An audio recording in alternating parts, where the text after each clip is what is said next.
नमस्कार। मैं पंडित आज के इस वीडियो में आपका स्वागत करता हूं, अभिनंदन करता हूं। आज के इस वीडियो में हम जानेंगे कि तुलसी विवाह कब है, तुलसी विवाह कब मनाया जाएगा। आज के वीडियो में हम यह सब जानेंगे। एकादशी कब है, तुलसी विवाह एकादशी को करते हैं कि द्वादशी को किया जाता है। यह समस्या, ये बहुत लोग को यह संदेह रहता है। इस पे आज वो संदेह दूर करने वाले हैं। तो चलिए वीडियो को शुरू करते हैं। सबसे पहले हम यह जान लें कि एकादशी कब है। 23 नवंबर वर्ष 2023 को एकादशी मनाया जाएगा। एकादशी तिथि का प्रारंभ 22 नवंबर सायंकाल रात्रिकाल 10:34 से लेकर के 23 नवंबर रात्रि 8:22 तक रह रहा है। 23 नवंबर 2023 को एकादशी तिथि पड़ रही है। एकादशी 12 महीने पड़ती है, कृष्ण पक्ष की भी पड़ती है, शुक्ल पक्ष की पड़ती है। एकादशी व्रत जो होता है विष्णु भगवान के लिए होता है और यह स्वयं के लिए होता है। और तुलसी माता एकादशी के दिन तुलसी जी को जल भी नहीं देना चाहिए। तुलसी माता स्वयं एकादशी व्रत रहती हैं। और बहुत लोग यह करते हैं कि तुलसी विवाह एकादशी में ही कर लेते हैं। एकादशी में तुलसी विवाह नहीं होता है। तुलसी विवाह का विधान द्वादशी तिथि में बताया गया है। द्वादशी तिथि को तुलसी विवाह करना चाहिए। और बहुत लोग व्रत नहीं रह पाते हैं और व्रत न करने के कारण अपने सुविधा के लिए, अपने आहार लेने के लिए एकादशी तिथि में ही विवाह कर लेते हैं। ऐसा नहीं करना चाहिए। एकादशी तिथि का प्रारंभ देखिए, पिछले दिन बुधवार से ही रात्रि 10:34 से प्रारंभ हो रहा है, जो कि 23 नवंबर रात्रि 8:22 तक रह रहा है। इसके पश्चात आपको एकादशी के दिन सुबह 9:29 से लेकर के रात्रि 8:22 तक पृथ्वी लोक पर, मृत्युलोक पर भद्रा का निवास माना गया है। अगर तुलसी विवाह करना चाहें एकादशी तिथि के दिन तो 8:22 के बाद द्वादशी तिथि लगेगी, उसी में आप तुलसी विवाह करें। तुलसी विवाह 23 नवंबर रात्रिकाल 8:22 तक 22 के बाद विवाह करना चाहिए। अब हम जानते हैं कि तुलसी विवाह कैसे करें। यजमान संपत्ति सहित पुरुष, पति और पत्नी दोनों लोग एक साथ दाहिने विमुख, पत्नी दाईं ओर बैठेगी, पति बाईं ओर बैठकर षोडशोपचार से ब्राह्मण द्वारा वरुण कलश गणेश अंबिका पूजन करके विष्णु का षोडशोपचार पूजन करें। उसके बाद तुलसी देवी का षोडशोपचार से पूजन करना चाहिए। और ब्राह्मण द्वारा जो तुलसी विवाह की कथा है, हम षोडशोपचार से नारायण का पूजन करने के बाद से मधुपर्क इत्यादि करा करके, मधुपर्क इत्यादि करके ब्राह्मण द्वारा मधुपर्क करना चाहिए, पाद्य प्रक्षालन करना चाहिए। ऐसे कर नारायण का दही द्वारा मधुपर्क कराना चाहिए। पाद्य प्रक्षालन विधि अनुसार करा करके अपना पूजा पाठ अच्छे से करा करके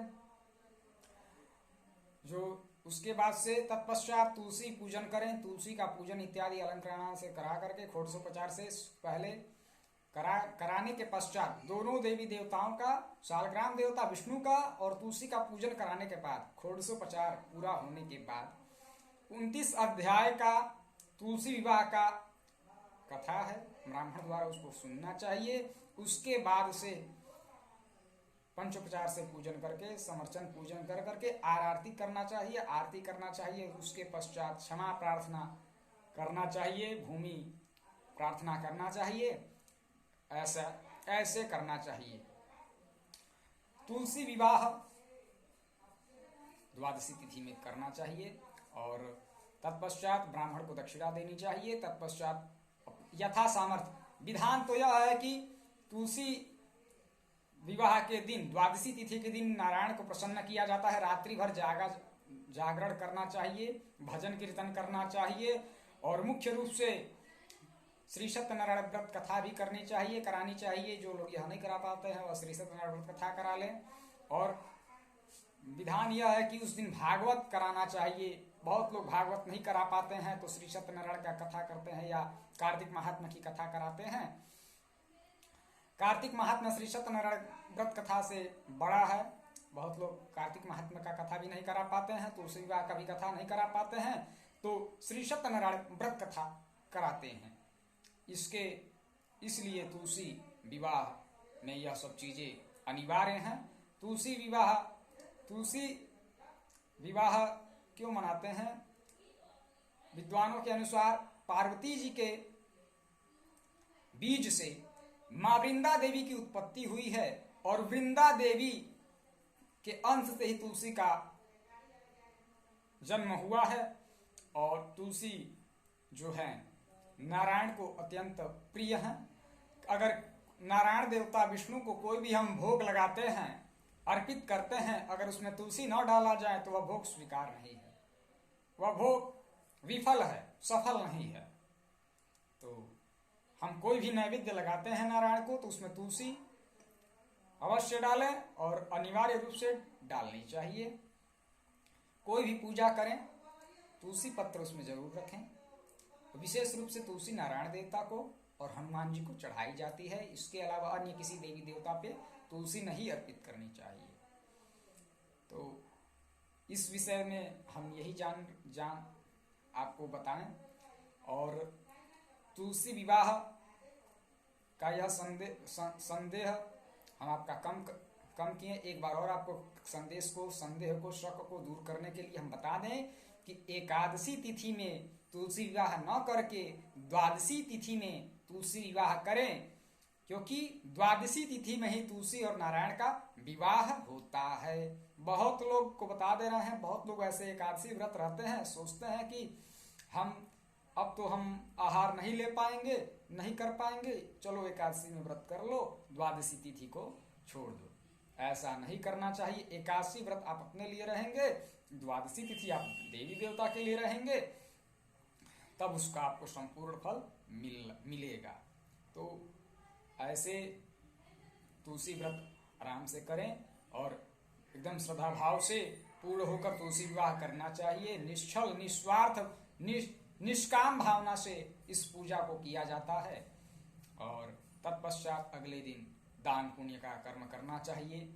जो तुलसी विवाह के दिन, द्वादशी तिथि के दिन पूजा अर्चना करता है, जागरण करता है, भजन कीर्तन करता है, व्रत को नियमित रूप से करता है, उसे पर्वत के बराबर, मेरू पर्वत के बराबर भी ऊंचे पद हासिल होते हैं, पद प्रतिष्ठा प्राप्त होती है, मान सम्मान मिलता है और नारायण देवता अत्यधिक प्रसन्न होते हैं।